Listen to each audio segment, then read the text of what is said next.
Capage TV. Capage TV. Yakutu, elle est na sex tap. Bazuba Sambousae a posé acte. Mais Yakutu fande au batamo criticaka. Mais na kuzu olula, parce que c'est la leki. Qui m'en était boucan. Moutoumoussou, so masenga po bande au talent zota moisi. Tant aux talent zota moisi kaka. Au sali déjà écho. Yavon a zolo baba te bele babe écho bifte. Mais sans sex tap. Alors arrête de crier le mal des autres. Regarde-toi. Yoka maman a les cam. Yes sur Bible. Mais moi, vous avez appris. Là-bas, na temps ancien. So sanani na mutu busala adultère. Mais moi, nga Yesu na longo liango eza bongote. Nga ne repese sous maman na punition. Yoka c'est quoi le Bible? Mais moi, je vous dis que quiconque regarde seulement une femme pour la convoitiser. Amemi de Alissoum. Yoka, takandego lobi très bien Amemi de Soumou pour la convoitiser a déjà commis un adultère avec elle dans son cœur. Pasteur toi les kana sexe tap tala vie na yinga zomene. Soko lingo juger yango, longo la parti pris na sentiment. Landa makomi ya bibili, bibili. Oromona katamu saka vie na ye mabe. Ata yo sepela na ye. Tala plupart batu bana sexe tap. On a lobby na lingi muta contre lui. Et ça ba te belé baza akoma célèbre pour na sexe tap. Et la Kinshasa ça ba ministre. Oui. Azo se masturber na bureau. Azo salbo. Yo na misina na ngacha atinda ka mutu ke postam. Azul risque. Oui, mais ça risque que vous soyez dans le monde des ténèbres et ça l'impact. Donc, on a connu que la maman Rosny, Kende et pas na bassali na Nzambe, solo na bango, parce que j'essaie aussi de regarder, mais il y a une différence, c'est longi, zolo, marambébélé.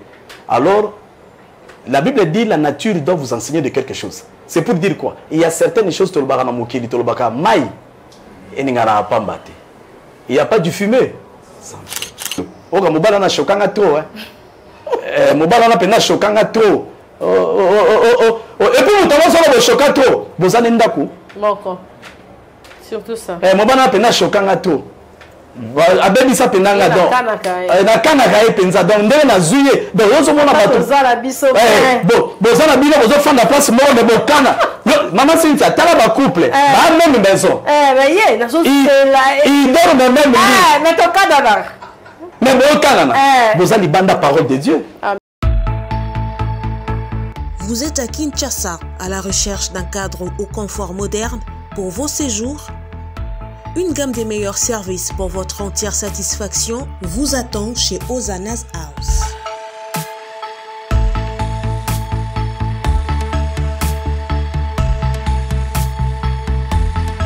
Son salon VIP vous offre un espace de travail, de détente et de restauration relaxant, climatisé.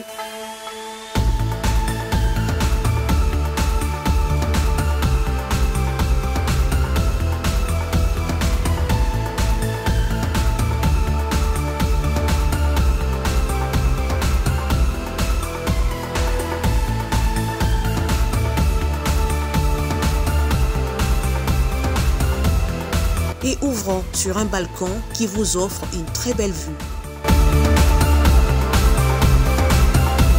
Et d'une cuisine entièrement équipée.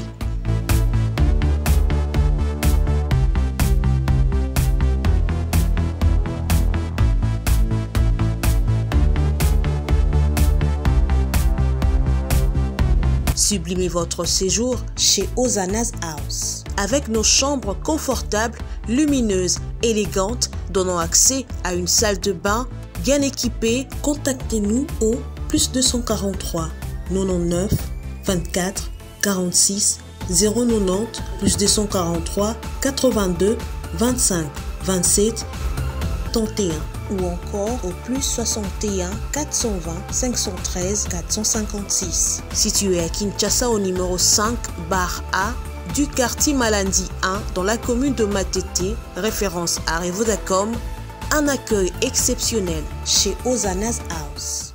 Vous rêvez d'un teint uniforme et éclatant? La gamme de produits Rude Beauté vous offre un soin complet pour teint d'ébène et pour teint clair. De la lotion à la vaseline pour lèvres, sans oublier les savons et les sérums pour acné, Sa gamme de produits variés élimine les taches et imperfections de votre peau tout en la gardant éclatante et uniforme. Ritz Beauté a eu les sous Cynthia Kapash a outiko sokola apakola kaba gamme de beauté ya Ritz Beauté. Bato nyonso balingi tena bango ezala kaka lokola mwindu ya ngoro. Yango gamme oyo ata bébé apakola ngo. Olingi tena yo ekitate e matate ozaloka mwindu kitoko e o éclaircir poto na yo oye a gamme oyo. Mafuta na biso yango ne mikolo na to pakola. Oyo eza na base ya papaye, savon na biso eza na base ya papaye. Mafuta na biso pe kitoko ba o balingaka monoko na bango koma na kwa mwa rose bokomi kosisa te biso da mpona kobebisa monoko te.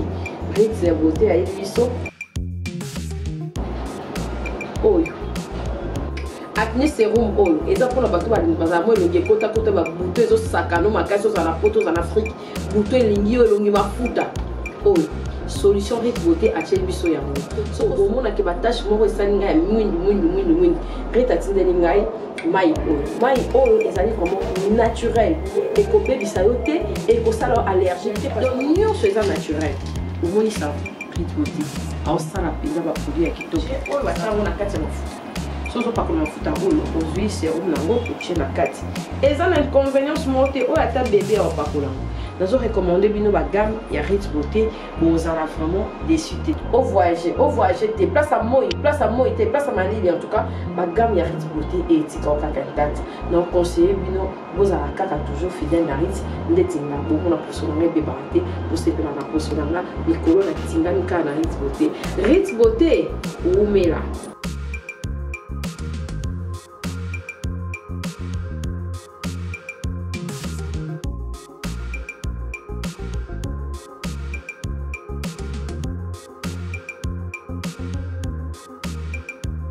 Utilisez-les dans vos soins quotidiens pour un résultat sans précédent. Fier de ma peau, fier de Ritz Beauté.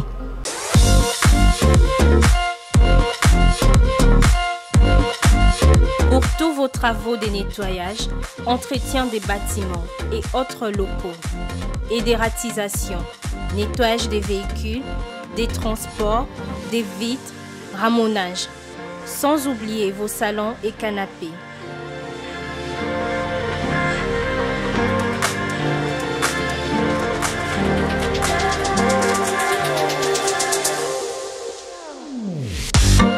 Contactez IM Cleaning au plus 243 82 21 0026.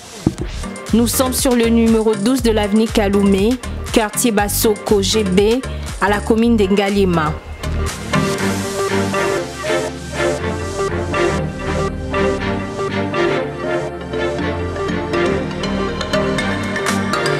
IM Cleaning, simplement le meilleur. Kapash Télévision, bienvenue chez nous. Merci à tous nos partenaires, merci à tous nos abonnés.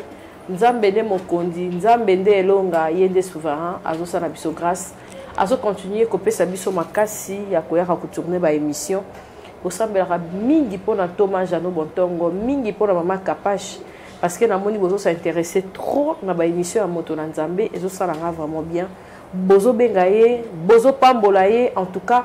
Pour na makambo nzambe kende liboso il faut ko pambolaka bato ba kana message ya malamu na yebi ke makambo ebele ezole kana monde oyo totala ki vidéo moko na ntoma awa isepesa ki bisote bana ya mama moko to lekele kabino ana basani na nzambe batea bozo aroka ba ventir ba pasteur na bino bazanga tina wana ba ventirien na bino wana na bible place nini ba lobi ke batika ka pasteur maboko polele te natanga ba message na bino nyos eza polikambu ya mabe ekomeli yo te ntango ekomaka boluka Mama Kapash pasteur moko alekaka ngakutu mona bosanaka.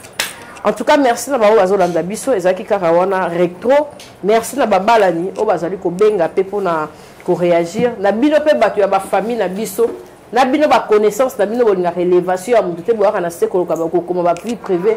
En tout cas bozela inviter place mususu pour ce que ezaka ke pa nanga na efasaka ngai pas nga insulte les kakaté kofinga les kakaté vie privée à mutu na commentaire les kakaté bozela ba chaîne et ça na mambwana o ba nzimaka pena ke buzobe le kai au moins pena mutafingi pena sexe maman mais kolo chana tiki ah nga ezalaka te so moto ki otouche invité nanga en tout cas zela ye na balabala na bino zela ye na chaîne mosusu soki mpe eza nga zelanga pa chali zelanga place mosusu na chaîne ya siki kuna so baefasaka te mais awa na respectaka bainvité na ngai parce que bazalaka na honneur awa.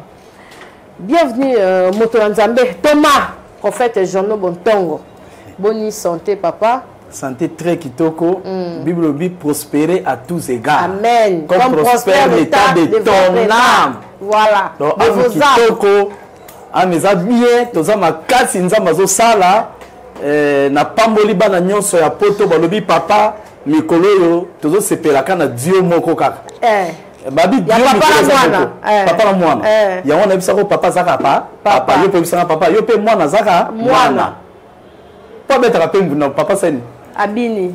Kola mona yo. Amen. Donc na sepeli na pamboli bata poto. Merci beaucoup na bozo sala pona nga. Papa bata Lubumbashi balinga bongo te. Babini okazaka bata poto batala bino. Bata Lubumbashi soki to contenant aza muta logique. Naza pasteur. Okuna eza et puis naza prophète. Donc na mboka na okuna paso uta. Oui oui, bata Lubumbashi balandaka na bango. Paso zala no muja. Muja sakuna e.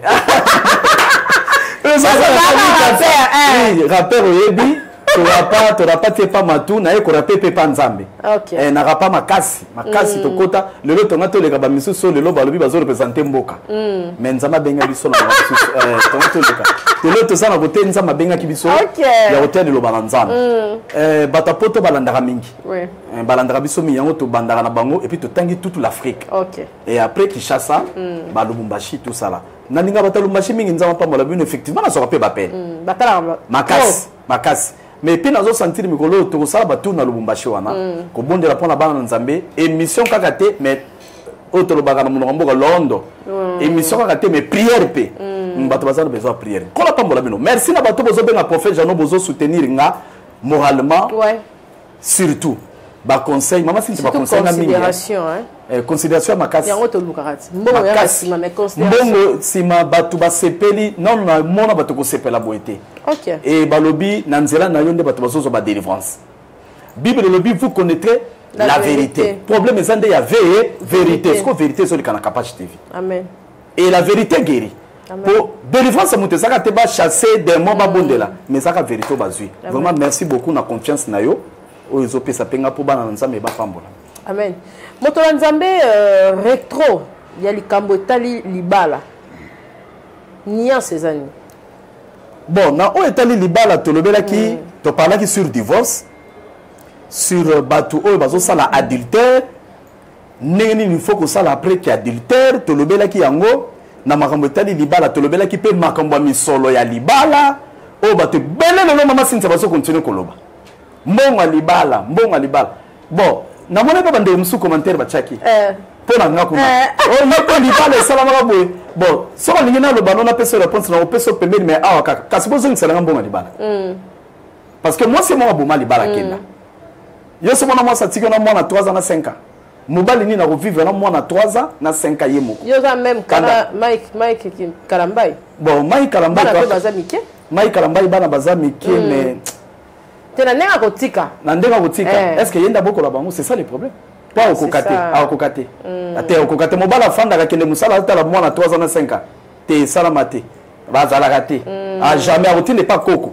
na bango o benga mi mama nonou ba nonou on peut il faut que vitaka c'est ça nonou tout à quoi ko lokelo bana parce que le bana bele ba comme la kindokino na quartier mais partir ba nonou bozoka na ba français mais nonou mais tada me pola tango zuya tala le mwana lokelo mwana bien ba miso ba lokaka mais tant yo za na musala na masa zobeta mwana bibotu to mona mona ba vidéo donc c'est un peu ça to le bela qui peut pour la makambo ya convoitise ya onde to memia ngoli susu lelo na kati ya libala toujours to le bela qui makambo ya kusenga pardon bato ba telemeli mingi pourquoi zolo ba senga pardon maman Cynthia j'ai été scandalisé maman Cynthia je peux vous dire une chose to bato ali pardon te papa ce qui nous taboyi pardon a un problème spirituel.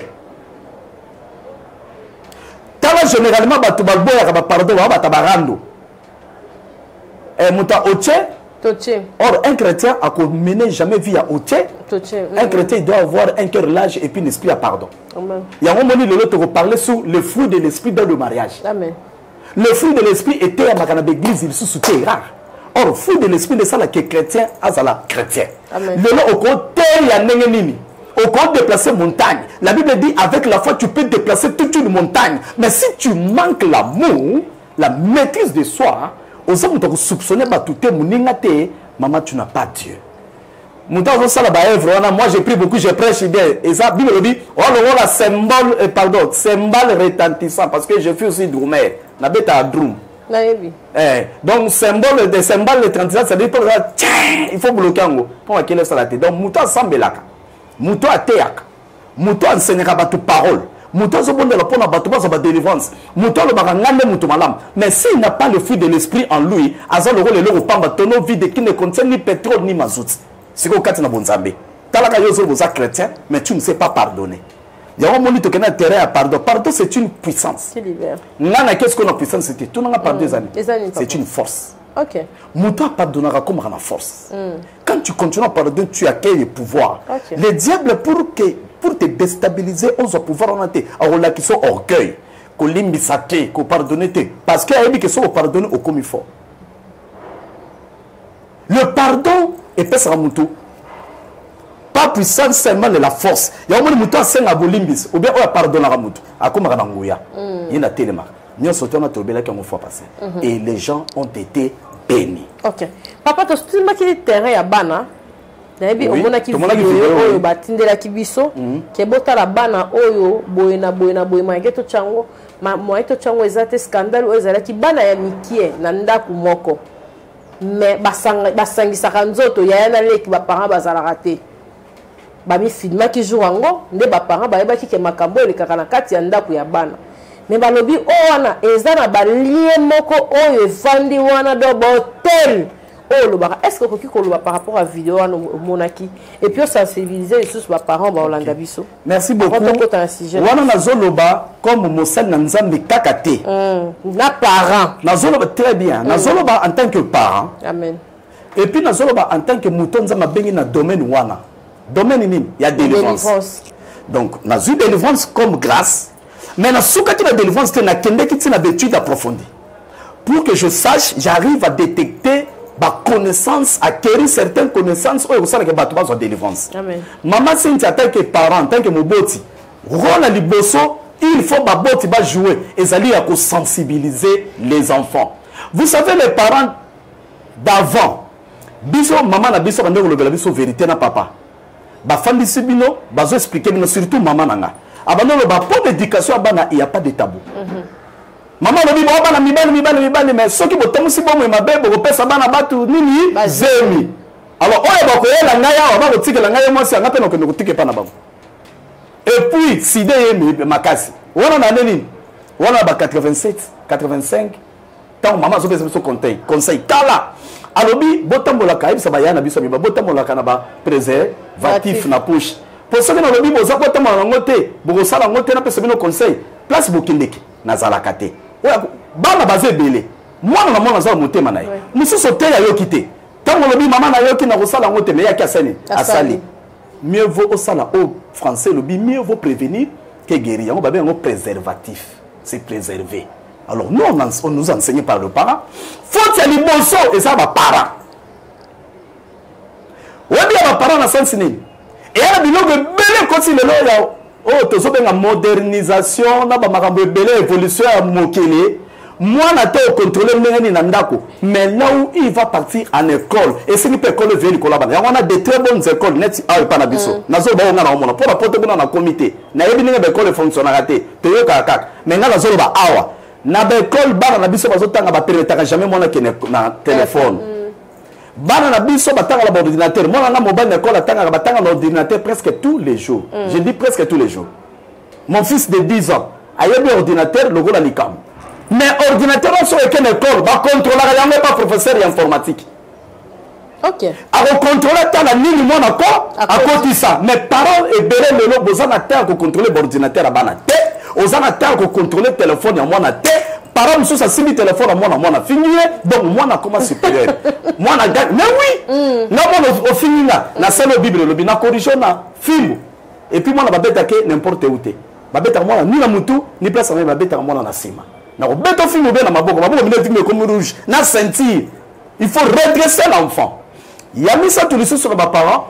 Les parents mingi te commis irresponsables. Tu ne sais pas continuer les milieux qui fréquentent tes enfants. Surtout ça. Tu ne sais pas contrôler les gens qui courtoient tes enfants. Tu ne sais pas contrôler là où ton enfant va. Et voilà les résultats. Ce que là, on est comme. Un. Et là, on a d'abord l'inceste. De deux. Inceste, c'est ça la marata, non, ou bien cousin, cousine. De Batumso. Si on a le cousin, cousine, bakanga mimingi. T'as vu ça, bango? Kolobate, on a tika, mbiso, tozala ba preuve. Toyebi cousin, cousine, baobima. Ouais, et ça la marata. Cousin, cousine. Et en français, les cousins sont faits pour les cousines. Tellement de temps que les cousins sont faits pour les cousines. Basali inceste d'abord, de deux. Bâtissez lien ya makasi, ya mabe, mwana tata mwana maman basani ni basangani. Et puis ça oya alza liboso oya za nasima. Bakotisi déjà milibo mabe. Diaboliquement, basa béni. Diaboliquement. Donc baso ni pamboli mais diabolique, ya mabe. Ya mi balé ndenge za la balone bazana malédiction. Ya mis ça tout bana conteneur ya mayebo ya boto bengi ya matoi mayebo rouge te kaka bazana malédiction bazana abomination. OK. C'est-à-dire abomination. Donc et nous commençons les abominations, B inceste, 3 malédiction, 4 baptisé botel ma benengi yo lobby. Donc bana ne bazana au cas où moi si on a zuizemi parce que ça déjà na 16 ans. Or, moi, c'est la 16 ans concevoir. Bon, si on se dit, mais tu dis papa, moi, nan. Oui, que même médecin, c'est le papa, moi, les aïe, moi, même médecin, moi, ça m'a science occulte. Alors, moi, on a il y a certains actes que nous posons dans la vie, même les suffères à se faire la mamote. Bato bakoma na tibonso mutema mabe moko bo mutasala loko mabe même diable alobi wala ngati ngaku tisona sana sana avec limite contrôle maîtrise mais muto pena exagérer comment que nous bout ça liki na yebo donc ezolo ko mabe ba parents boyo ka bossa la très attention to ba kango ba critiquer ki bisoti bino mama bana siko bana bangwana bazo remorquer ndeko remorquer ndeko solo siko ezani donc remorquer les salami entre ndeko na ndeko siko solo ezali nini et puis moi je dirais critiquer qui va oui mais vous me l'avez été maman nzamba yebi ndenga justifier kabana nae so ko sala bikamu moko bato bazotelemela yo et que tu sais que tu es dans la vérité reste calme. Amen. Dieu te justifiera. Amen. Reste calme ne parle pas trop. Dieu va te justifier. OK. Maman Cynthia pardon et là nous sous c'est ça là. OK. Et ça on va nanaté nous sous ça ba parents kindoki et ça mingi monsieur va vous tabac avouter là ba sanga la po puissance ko uta ba ko sanga na wana hier récupérer. OK. Na maman Cynthia la lobi boy bala misusu bakoma bandumba a vrai chel ndumba penze skize na terme mais toi bana kini bayebi asa ndumba ndeto baka chel lukara nini quoi asa papa na ye a utiliser ye abimiso be mama la bana kindoki tango zo sala kindumba zo sala wana bosoto ne zo zongela papa be mama be mutu mo a utiliser ye so tu mobali mo kabimaka na ye si on dit on se fait un bateau comme un tour on doit aller utiliser pour passer les plus ça ça qui nous plus mutu mo ko to na zo succès. OK. Plus ça ça la makambo bo na mutu mususu papa ne général ou bien ministre mango mais moi la bango comme le liboma abima ya balabala ala takane bien liboma teko aliaka biloko mabe na fulu ala takane bien mais salité a osenga batumbongo mais bakoyebi so babio moni mona osenga mbongo papa na yede mututel donc et ana bakam mususu moni bana basangani mais nzoke uti na monde ya ténèbres préparés par leurs parents. OK. Et puis, à un moment, on a si mes parents m'ont dit que ça va, ça fait rien. Sauf mon parents boivent ici. Voilà, mes parents à poto.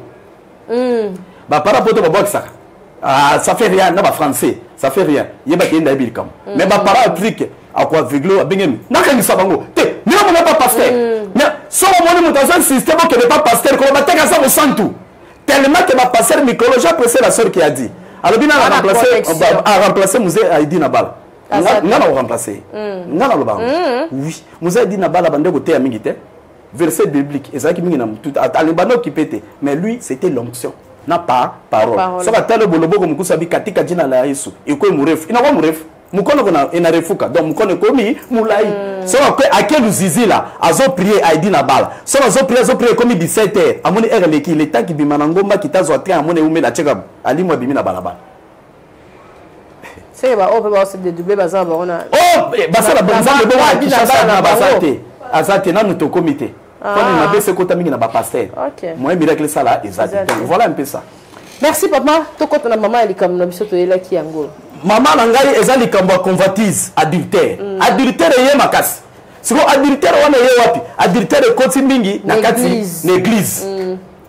Église inde place ba parents adultère baza. Papa et là on nini na tuni on a tout non non. Le papa na yebi que son chambre 23. Na bandal. Maman tellement que na kanga ki yango ezelo comme on qui scandaliser ba za chambre 26. Ah, OK. Na lobi boy. To bo fouter na chair. Bon mona bimona mona, le quoi va garder la match to bo fouter na botel bo za chair wala botala pe l'église, to boter wana. Bon mona mona. Bon bimona mona un aspect physique ou spirituel? Spirituel. OK. Nous t'avons bimona mona na spirituel micro na ba passer pena mingi ezate. Il faut ça la trop spirituel. OK. Au moment na nini, au moment na tamu so ba so attaquer yo, ba beto ba flèche parce que mingi ba misabi sur la matière. Aux autres, il y a des flèches. Voilà pourquoi ceux qui un homme de Dieu prêche, il faudrait que les intercesseurs, ça va être autour de l'église, parce que c'est comme sous Libanda. Et ça, la bataille na sima, ba foni na sima, ba ça la soute fila kasama. Et quand c'est la tenengani ni beler mutu et beleba. Ah, yango le pasteur dani pusana kuna. Na yo na sala kati. So na hotel yo kendebu. Yo kendebu. Et ala batu mususu na biso ayaka na église uniquement pour non seulement à prier ou bien mais pour loka. Et puis qu'on loka nini ezaba loka batu mibale. Ako loka population yo wana peuple de Dieu ba yeba za la descend mona mutu musu l'église. Pongi animba. Ako loka mutu musu pose message T1. OK. Dede ako loka pasteur. OK. Pasteur bi malamatea, alors ba n'importe quoi. OK. Ce qui a loka pasteur bongote alors ako un objectif moko abomae to pas belisai. Si le bateau, il ne faut pas dire que ça passe dans le moment et ça va intercesseur. Mais nous avons un micro, intercesseur va la souter. Intercession dans l'église et qu'on fait, comme un disque dans le protocole. Ah, comme il chante dans la boule, il y a Rosny. Ah, comment Rosny. Ah, comme Rosny, comme Sero Déborah. Il y a quand même un ministère qui était comme la boule à pasteur. On a évité que ce soit un pasteur. D'ailleurs, il y a sur la bande où il y a un tika parce que oui, écoute souplesse. Maman, quand tu chantes pour Dieu, tu prêches 2 fois. Et Dieu siège au milieu de la louange et de l'adoration. Donc, ceux qui te sont ôtés, tout le monde a macamboué les caca, il y a ma benne à ma lame. Mais le pasteur, tout le monde a tout le monde est sur ma spiritualité, tu es à bonzo, tu n'as vu que c'est à côté. Il faut bêter sa coule. Son a niaté sa coule. Au Sanza. So, et ça, au Sanza. Et c'est ça que les Koya n'a été menanza, pardon, Nanza mettait mena diable. Et tant que le diable, bah, sangisangona qui se moque le baka ya ko dominer mutu. Et qui sont dominés, c'est comme ta sarole pour nayo. Même si tu avais $1000 dans l'enveloppe, au mato kita, au pia. Mais muta ça la grâce à Nzambe, net babi sobo, n'a na bête sa kolabo. Oyoki kilo pour pesa. Et ça te que babundi sanga na finance. Et ça que oyoki kilo na ninga mabete mais mbongo no ça na programme nayo. Voilà. Biso pa passer de comme oyo na mbongo l'église ya programme. Mama pesa na o ça nango, on a ndokité. Programme azo sala ngeza programme nza mapambola ke, nza mapese portion mabele, akasi de sanyongo, ya portion mabele obia pesa ngo. Donc ça tient ma confusion. Les deux sont sur la maman. Donc c'est loco, il faut qu'on y ait bien ma casse parce que nous sommes fait bête sa colis. Abina moni et puis tout le monde a mis sert à bien. Bamiso baya quand on t'a mosquito. A hôtel la télé. Bina pe passer bola ta bien. Eh papa on a fait ma dose. Bola ta bien parce que bozo ko ça va passer pasteur impudique. Plus l'impudicité nous sangi c'est petit complément d'objet direct. Donc il faut éviter tout le monde en église. Motola Nzambe.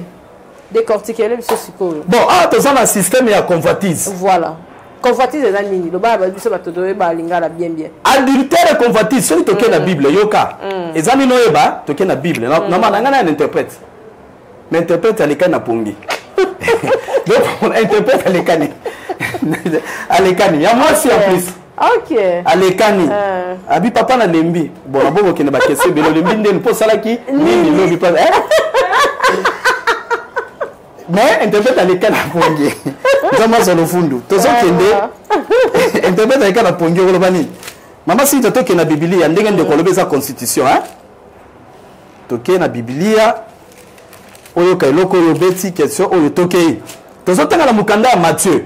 Matthieu 5, 27, 28.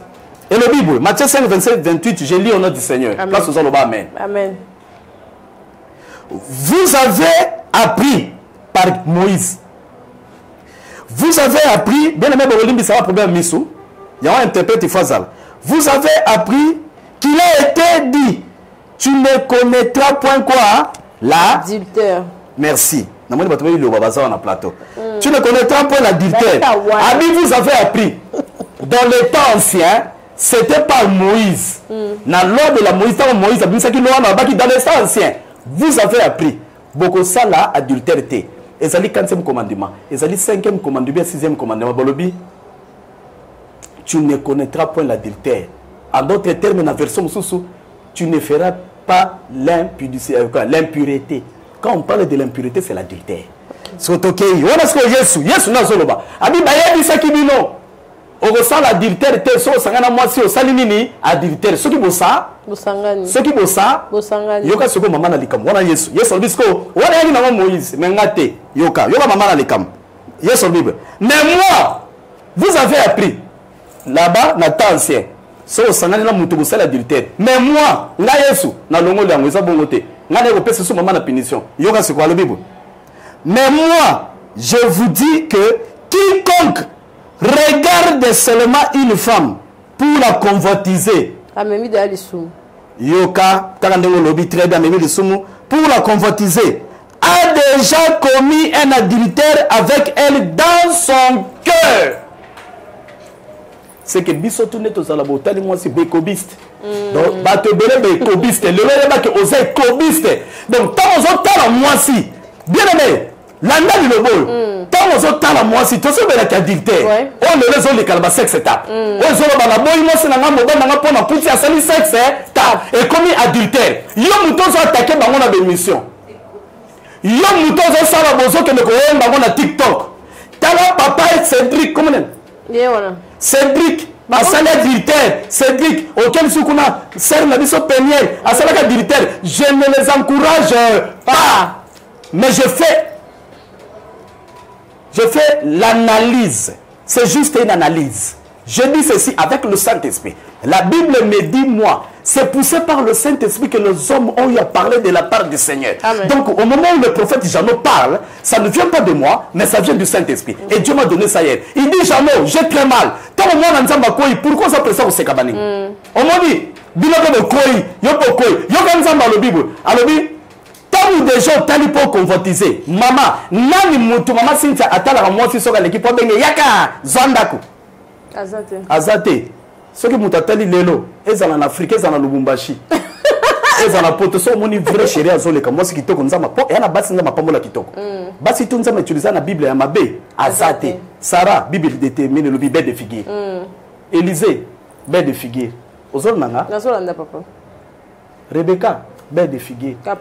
C'est que quand Dieu te donne la beauté, ils ont pour ça le mot qui nous batte. Quand Dieu te donne la beauté, ils ont des pots, ils ont parti à portion de la vie pour qu'on la solo moto. Amen. Ce qui nous a quand on a parlé royal, na Comboya Esther, c'est parce qu'il y avait une partie favorisée qui, entre autres, c'était sa beauté. Mais cette beauté, sur laquelle on a beaucoup échoué, soit beauté dans le Saint-Esprit, ça donnera quelque chose. Amen. Même si on a moto ça, que l'autre mot qu'on a moqué, attends, ignore-toi, Saint-Esprit et reproduire des faits. Le nom, il y a qui au sein du journalisme. Mais quand tu as mélangé avec le Saint-Esprit, tu as mis la connaissance. Aujourd'hui, tu es là où tu es. Amen. Est-ce que la rose amène à Moutoumora? Amen. Ah, la rose amène à Moutoumora. Amen. Amen. Yango siko yoka Bible le rezoloba. Habilité le rezo que ne reconnait sango batu. Yo on a TikTok et Hindi. Facebook et Hindi. Mais laisse-moi te dire une chose. Toi aussi, aux écobistes. Oui, pas total. Yakutu, et qui n'a sex tap. Bazuba Sambousae. A posé acte. Mais yakutu fande batamo criticaka. Mais na kuzu olula. Parce que c'est la leki. Qui on était boucan. Moutoumoussou, ma scène n'est pas bandé au talent nzota moisi. Tant aux talent nzota moisi kaka. Au sali déjà écho. Yavon a zolo baba te donne baba écobiste. Mais sans sexe étape. Alors arrête de crier le mal des autres. Regarde-toi. Maman, dis-moi quoi. Yoka César mi bal ne total à moi sur le côté Nassima.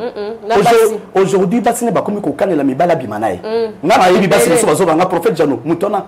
Et puis n'habite ça grâce à épina ngara bando kana mutona penda abimananga alalanga je m'excuse na terre accoucher nanga moi ça solo baou oui au moment où je te parle aujourd'hui plusieurs filles comment vous calculer mes balles ce type là je dois sortir avec lui moi je dois sortir avec lui écoute ma bête moi je dois oui je dois sortir yeba koza écobiste kota la gars Cédric qui était ce qui Eric yo posa écobiste donc il faut toya mbola to le kana repentance amen sex step papa sex step maman nanga ndé na zoloba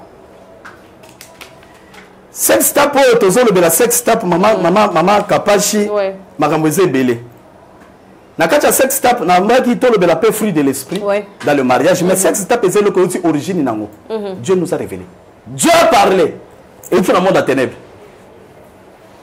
na olobelo moko gare aux hommes de Dieu au bazar lokuta nzamba komo bimisa bango olele biso to na droit moko te ko juger mutu so comme pasteur boete boy papa mais mutu ko juger yo nzambe ako bimso po na poisa excusez tala plupart ba passer na ba sex étape pasteur toi le kana sex étape tala vie na yenga zomene soko lingo juger yango longo la parti pris na sentiment landa makomi ya bibili au moment na kata musaka vie na ye mabe ata yo sepela na ye tala plupart ba tuba na sex étape on a lobby na lingi muta contredire on analyse on observe ils ont ba pasteur ebele o baza ya minene ba sali kombo na ndenga ministère jamais komoni na sex étape mais so omoni na sex étape c'est que ça va passer à bien kala to ebakaye azote aliloba mais soka bimi na sex étape c'est que ça sala mabebele na kuzu nzamba lembia bae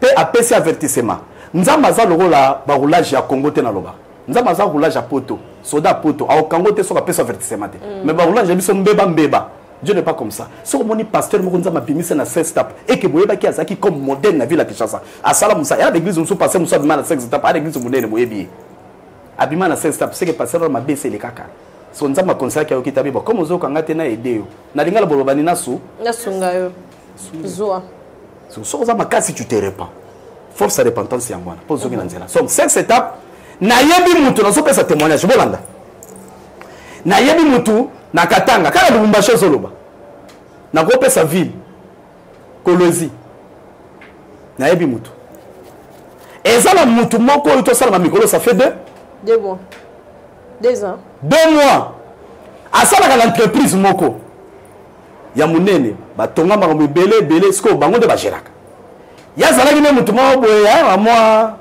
na C chef ba serveur ozomona o ba serveur et tout mais abandaki convier poste ya manager na DG quel niveau abandaki je vous dis la vérité yo kama makambo sex étape azale ko bato basoma na sex étape na angle mort mais deuxième angle deuxième angle c'est le spirituel.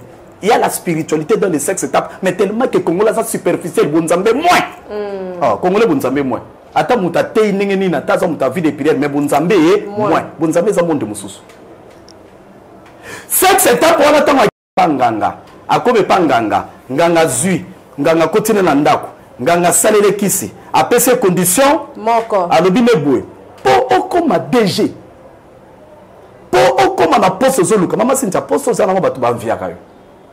Bato bamviaka ke bakoma na place na or les entreprises privées c'est que ba convient de loko mo tona ngani baboma yo OK les entreprises ont pas chargé na mututé mais ces entreprises moko bo ata privé mais bozé belé ba koluka ba vie place wana ya wana entourage nyose za ba cameraman banane to cheka ka bango kati na priero chena priero bondeli po mutu to za makanisa mabenza malo alongola comme abika kokota place no te unité lo za la abomio tant aboma ozelo côté.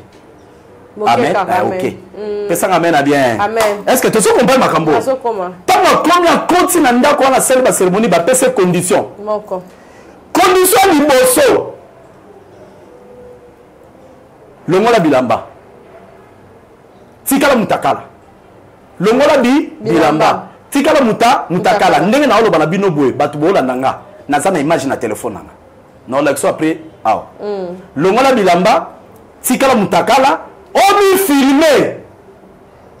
au longoli bilan yoka condition na monde à ténèbres parce que tu vois même sexe tape c'est trop charnel bon on a raison et ça m'a bé bon jugeant charnellement beaucoup t'as angle la spiritualité vous savez il y a certains actes de kaka na vie à batu ceux qui aux autres ont kana acte bolimo bon moto beaucoup résoudre des mais il y a certains problèmes batala on peut aspect spirituel mais oui les Camerounais sont échappés mais maman peut na bonzambe mais kananu tu dis que démon partout t'es au coquille mais quand on a bonzambe maman Cynthia babine longola bilamba alongoli bilamba tu babi deuxième des choses on se filmer après alongoli bilamba la deuxième des choses tchango comme sexe tape tchango na internet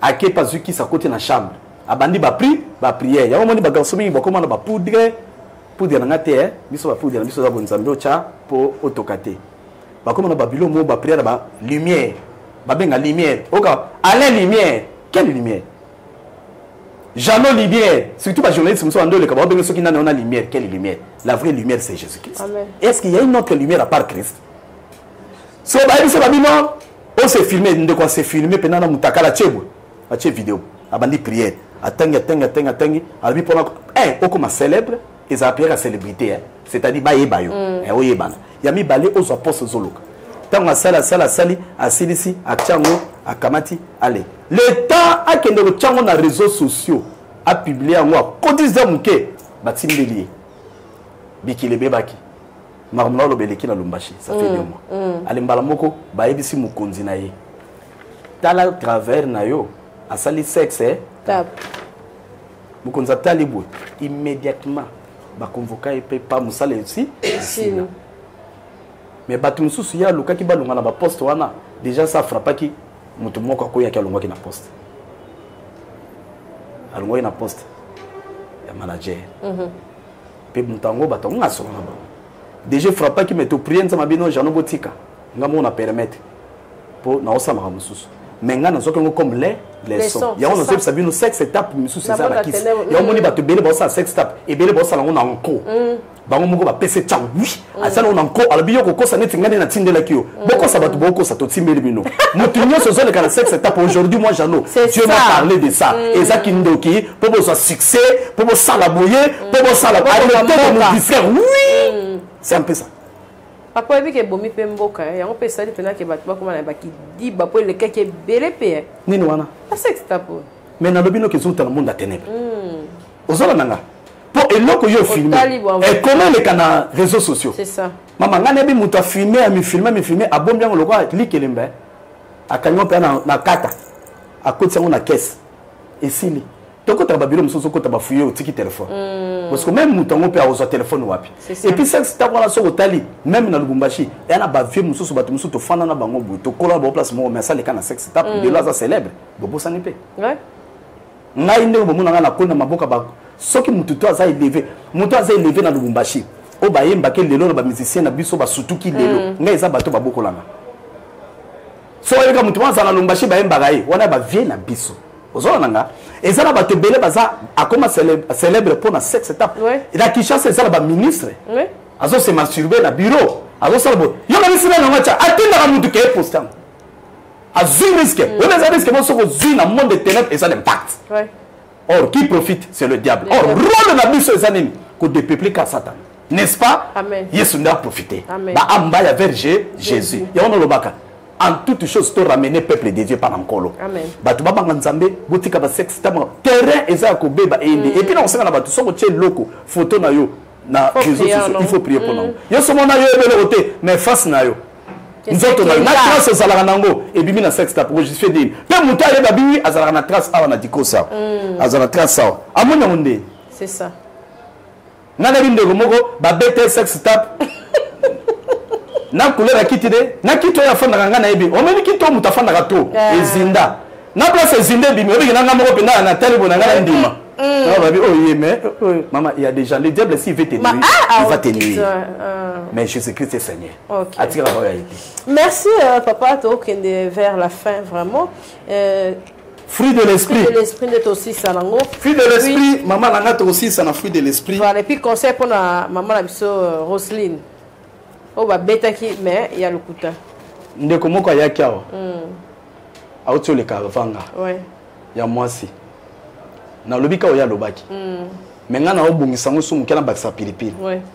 Bible zoloba cependant que Dieu parle tantôt d'une manière tantôt d'une autre mais on n'y prend point garde et ça le langage en Zambie ça c'est le 1 2 2 pour nous arriver au niveau que décortiquer en il faut saler là haut Elia saler là que Bible dit Elia saler ni Eli a-t-il serviteur abi que le otala ceux qui mboule les obeta amone le côté mais tant atala qui 7e fois amoni abi j'ai vu ni nuage sous forme ya pomme de main or nuage wana pomme de main Elia a dit voilà la pluie c'est ça la pluie mboule ninge beta donc on a connait c'est la maman Rosny hein kende et pas na basali na Nzambe solo na bango parce que j'essaie aussi de regarder mais il y a une différence c'est longi zolo marambebele alors la Bible dit la nature doit vous enseigner de quelque chose c'est pour dire quoi il y a certaines choses tolobaka na mokili tolobaka mai eningara pambate il n'y a pas du fumée ça en fait donc Dieu parle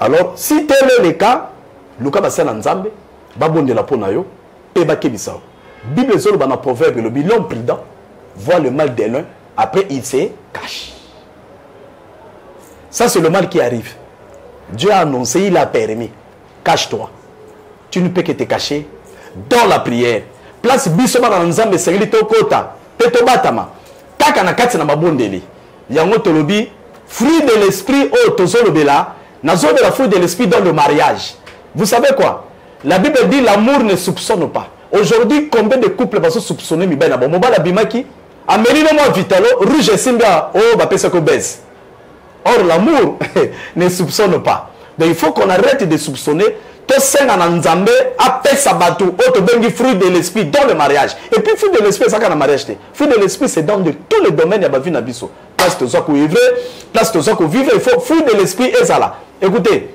Bible zolo ba la biso hein sur le terme ba fruit de l'esprit zolo ba l'amour est patient et il est plein de bonté na kati ya mukanda ya 1 Corinthiens 13 à partir à 4 17 l'amour est patient plusieurs personnes à cause il y a manque de patience ba perda ba bolingo ba perda ba poste ba perda makamwebele vous savez yana mutu mona komba bakuku abakuku souffrance leki mais et comment dit dans moment moko abakuku a parlé avec Dieu à seulement c'est une prophétie dont le temps est déjà fixé donc tes prières là ne peuvent jamais influencer Dieu car c'est une prophétie dont le temps est déjà fixé mais alors elle marche vers son terme si ça tarde ce que on me lit, attends là. Et quand Dieu dit d'attendre, là on voit la patience.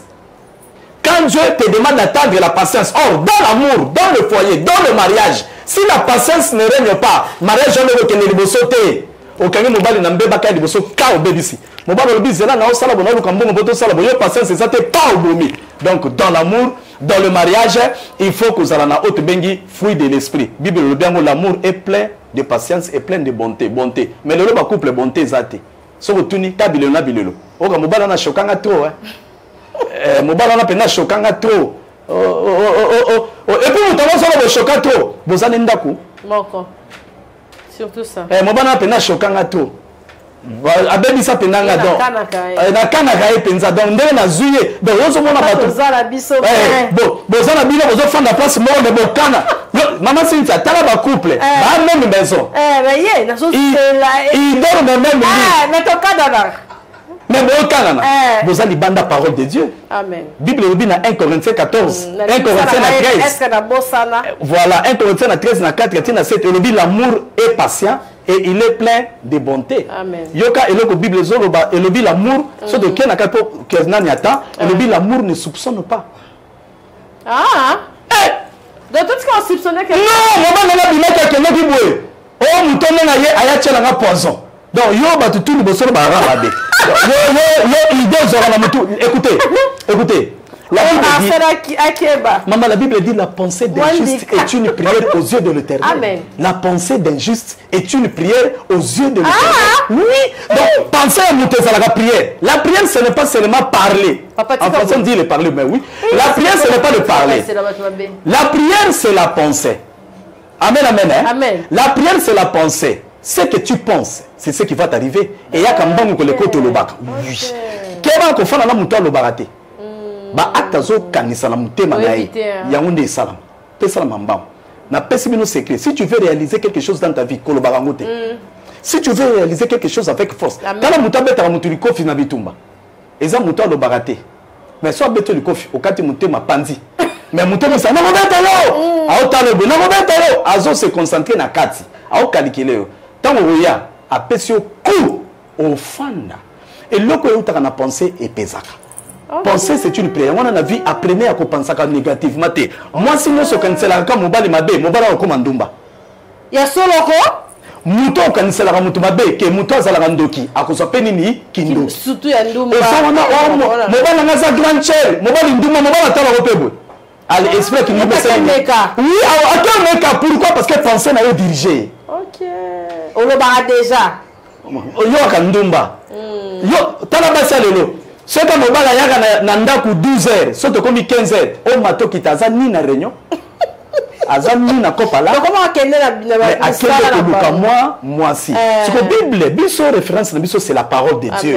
Qu'est dit la parole? La parole dit ceci, tu es avec ton mari dans le toit conjugal. Sous le toit conjugal, faut pas avoir des soupçons. Oui, tu commets un péché et puis de deux, tu n'as pas d'amour envers lui. La personne que tu aimes, tu non, maman. Même yo na musala okozana soupçonner na frère. Non, l'amour dont on parle là est illimité. Ce n'est pas seulement dans le mariage, mais dans toute notre vie, dans la société. Non. Plus tu es en train de soupçonner grâce à plus, c'est là qu'on soupçonner les nango et salama. Oh God.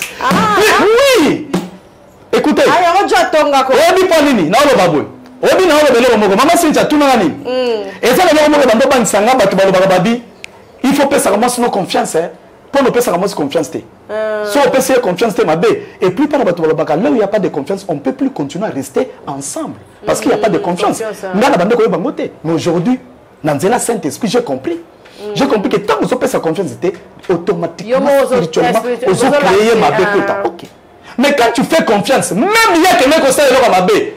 Autika. Kotika ko pesa confiance ne le mabé et rolandaye. Aroluka a remorqué carburezate.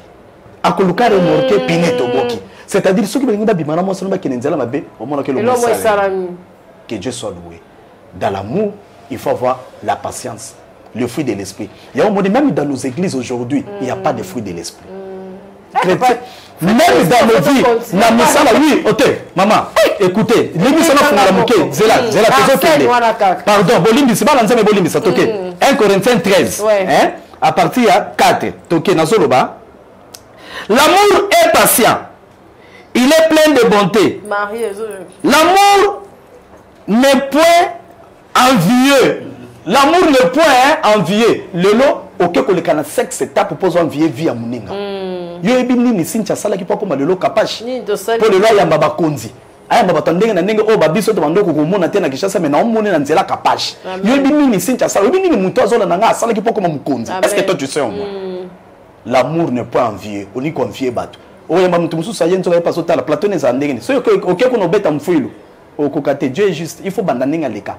Aujourd'hui, les chrétiens n'aiment pas les brisements. Quand on voit les brisements, on dit que c'est le diable. Non, il y a les brisements. Amen. Vie à Christ. Abi, celui qui veut me suivre n'a qu'à porter fardeau. Oui, mais dans le terme biblique, il dit la croix. Maman, c'est-à-dire des problèmes. La vie de Christ, il y a un diable, il y a un ndokité, il y a un démoté, il y a une étape de vie où tu as bengami aleka. Maman, c'est normal. Brisement boboya yo chrétien bo ngaba briser te so ba briser aussi que bi l'église Dieu na yo undi musa oya brisement bengi diable il faut leka na brisement o leka na vie à tribulation o leka nsambe faut lection na bitape wana yo que le bible lobi l'amour n'est pas envié, l'amour ne se irrite point, il ne s'enfle point d'orgueil.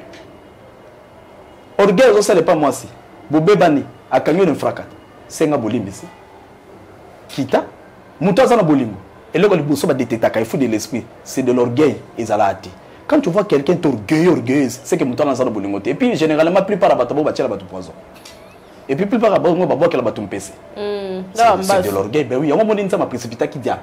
OK, parce que comment qui l'olendo chef adoration akali sa kokana nzambe asa pour orchestre so moni orchestre ko so orchestre ni mbele ke Jesus so moni mutaza na orgueil ya makasi yeba kana misala mabe Et ça la Bible le fruit de l'esprit. N'évitez pas ça. Ah, papa, t'es Si vous avez quitté les sous, Bible solo baboye. Au cours des grands. Bible solo baboye. Abi, il ne s'enfle point d'orgueil. Abi, la moni va lumière comme insuffisant, papa en prenant comme il ne se fait pas de malhonnêteté. Malhonnêteté. Tu dois être honnête envers ta femme, envers ton homme, envers qui que ce soit qui est à côté de toi. Amen. Le Seigneur qui est le diable qui fait ça. Amen. Hein? Amen. Alors, bis ko yoka sko a to qui n'a sauté na 7. Abi 7 albi. L'amour excuse tout. L'amour excuse tout. Attends quand il m'a na sex tap. Excuse. Pardonnez. Bible le dit l'amour excuse tout. Ngana le dit c'est la parole. L'amour excuse tout. Il y croit tout. Attends mon bala y retard na seki na réunion. Iyo mokonzi. Chérie, tu sais, na sala kibo. Iyo mokonzi. Quand tu acceptes, même que les personnes m'abbé, le fait que tu as accepté, Jésus sans qui? Mais toi, fais ce que la Bible te recommande. Excuse tout. L'amour excuse tout. Amen. Ah, bon que ça mène quoi? Amen. La Bible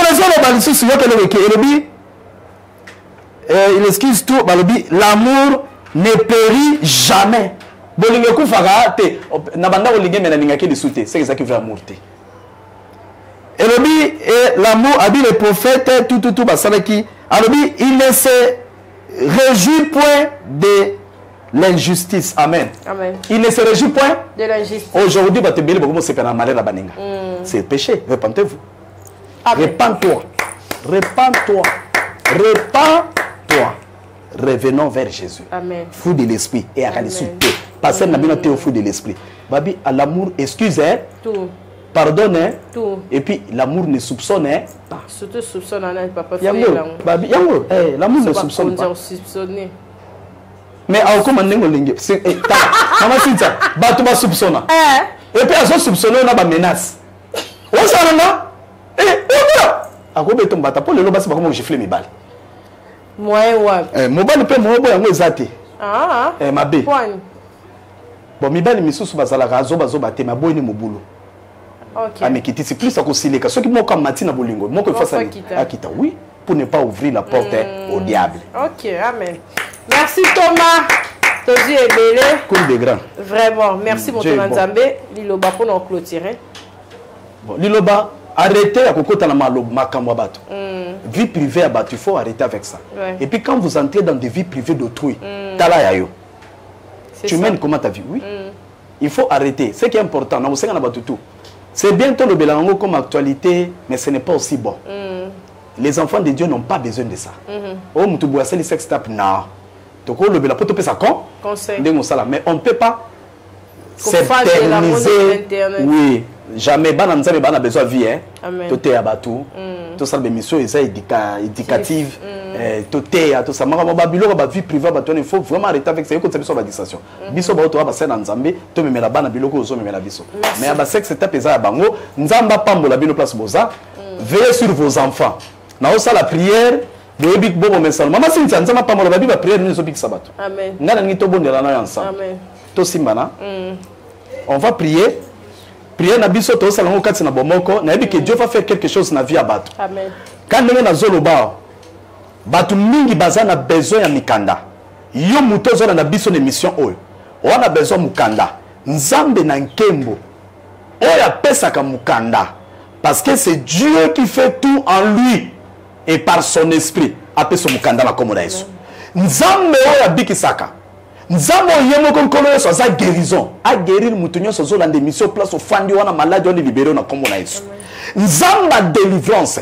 A chasser l'esprit incube succube to bengi mari pe femme de nuit na vie na yo na kombo na Yesu.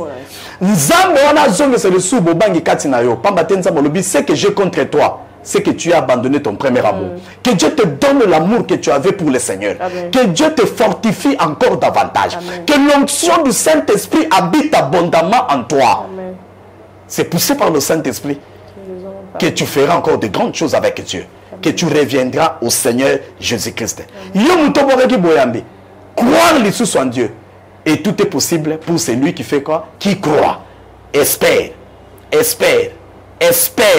Magamune Simba, je te bénis. Et le sang de Jésus-Christ est réclamé besoin moko na moko. Et ça va te misala o bazo lukala moma oyo. Yamba musala na komona Yesu. Yozo zela ba beno bazo bengo na komona Yesu. Que le sang de Jésus te couvre et que la communion de l'Esprit, l'amour de Dieu soit avec toi. Au nom de Jésus. Amen. Amen. Sly with Rose vous offre ses meilleurs produits, les robes de soirée,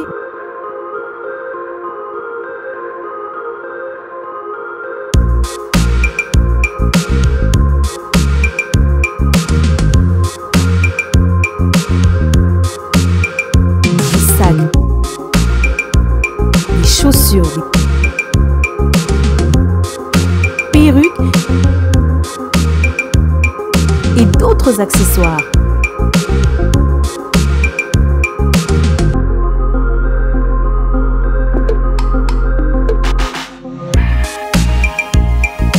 Nous sommes disponibles partout dans le monde, 24 heures sur 24 et 7 jours sur 7.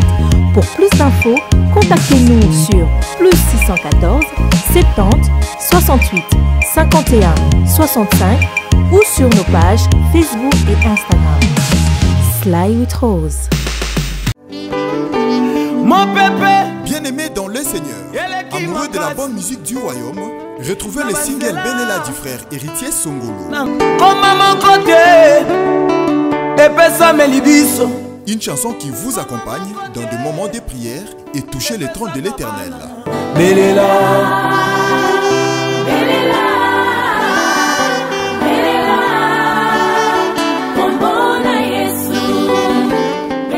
que l'on peut retrouver sur la chaîne YouTube Héritier Songolo. Abonnez-vous massivement et activez la cloche de notification pour ne rien manquer. Que Dieu vous bénisse. Abonnez-vous. Bisanga makasi Yesu. Oyebi banzela nanga natambolaka.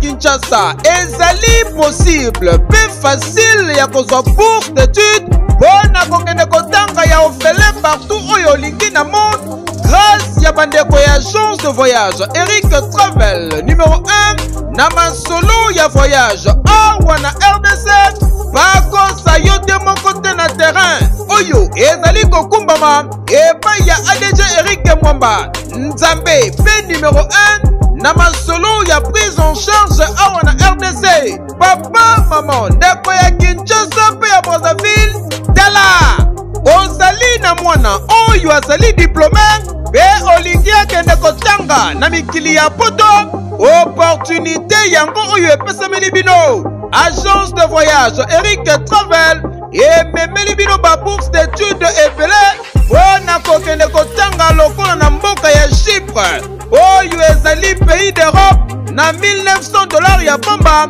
oza mobimba na bourse d'études complète oyo ba démarche ezali kaka kosala 5 jours ya pamba pe bazali kobeta yango dada okei kotanga ya ofele pendant cycle mobimba na ba université ya minene ya mboka ya Chypre.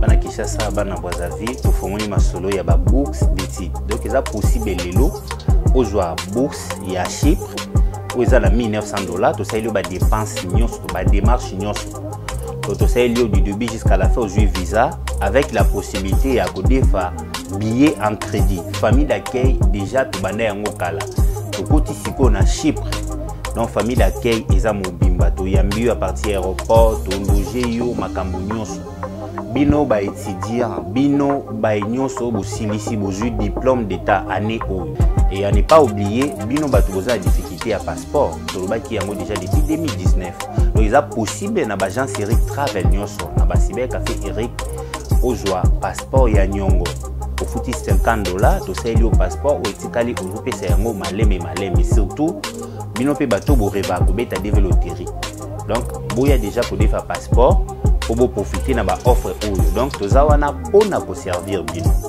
okanisi esili bourse d'études ezali pe pona bamboka ya Canada, États-Unis d'Amérique, na France, na Tunisie, pe na bamboka misusu oza mobimba na prima ngondo. Oyo pe soki ozali na billet agence de voyage Eric Travel ekopesa yo billet ya nyongo, logement, encadrement pe orientation pona bino ba étudiant soki okomi na destination pe entrée express au Canada na $5 ya pamba oza mobimba ba résultat sur place.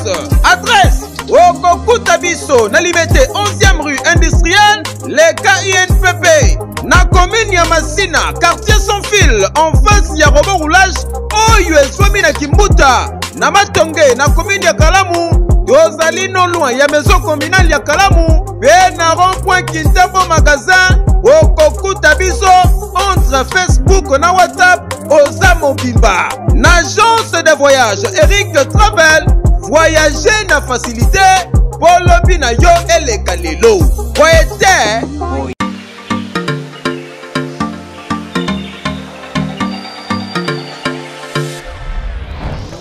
Papa, oredezo yango. Est-ce que biloko na ngese yaki? Koko teleza wat. Mbote na biso? Mbote. Mama kapash. Yo posa. Ah na oredezo. Na conteneur. Na conteneur bakaro ya chantier. Ba yebisinga sérieux za makasi hein. Eza pe na agence ya mbongo. Soko tindeli mutu mbongo pona kozwa yango eza facile. Kobosa na te oredezo eza pe na flat hotel. Bino batu bovanda kalibana mboka polala na ba condition kitoko. Notre restaurant vous propose une exquise cuisine qui fait le bonheur de gourmands. C'est aussi une boutique de vêtements sur mesure au prix du prêt-à-porter. Livraison à domicile. Nandaku na yo. Baye kotike la yo. Ezali. Bino moko boyoki. Soki omonike na famille bozala kana bata mabebi loke bunga pamba pamba. Hein? Awa livraison à domicile ezali. Bakozwa bake kotike la yo tina porte ndaku. Oredezo soki oyaka te kongwe ngake kufa. Nous disposons également d'un service de sécurité pour toutes vos manifestations et un service de location de véhicules. Ozana poto pona kotinda biloko tela ba adresse yango wana na ba numéro de téléphone contactez Oredezo okozwa biloko na yo nengo tindi. Retrouvez-nous à Kinshasa au numéro A8 de l'avenue d'Ibaya, quartier Matonge dans la commune de Kalamu, derrière la maison de la Bible, et au numéro 44 de l'avenue Baumbu dans la commune de Matete. En Angola, martyr de Kifuangondo vers l'aéroport international de l'Angola. En France, 47 chemin de Petite Fontaine, 91 180 Brittany sur Orge. Maman Kapache, Oredezo, frappe na retour.